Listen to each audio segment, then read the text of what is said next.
Il est des personnes professant servir Dieu qui comptent exclusivement sur leur force pour obéir à sa loi, pour se corriger de leurs défauts et s'assurer le salut.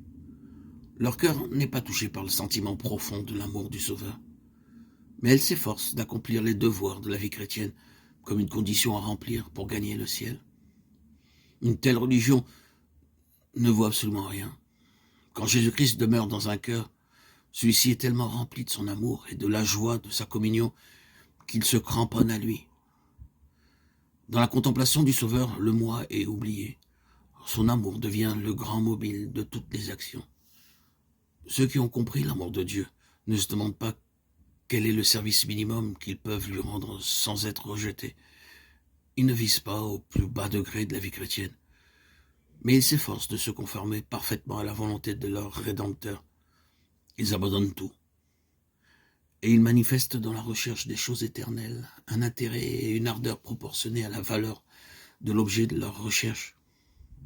Un christianisme dépourvu de cet amour profond n'est qu'un verbiage creux, un vain formalisme, une corvée. Avez-vous le sentiment que c'est un sacrifice trop grand de tout céder au Seigneur? Vous demandez-vous, qu'est-ce que Jésus a fait pour moi? Le Fils de Dieu a tout donné pour notre rédemption, sa vie, son amour, ses souffrances. Serait-il possible que nous, les indignes objets d'un si grand amour, nous lui marchandions nos cœurs? À chaque instant de notre vie, nous avons participé au bienfait de sa grâce.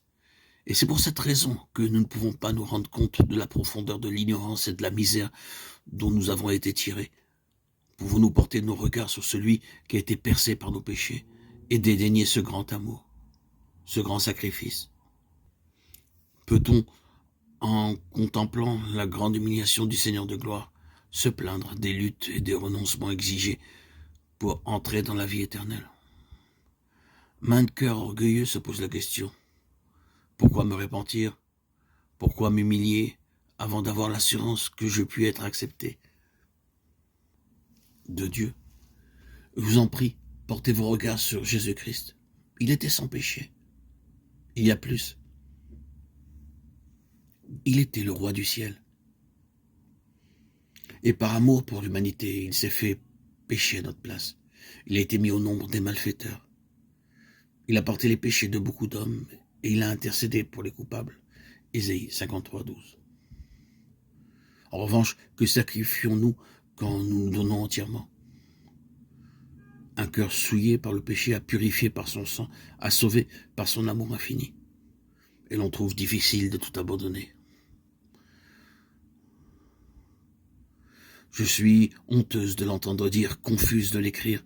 Dieu ne nous demande pas le sacrifice d'une seule chose qui pourrait nous être bonne et utile.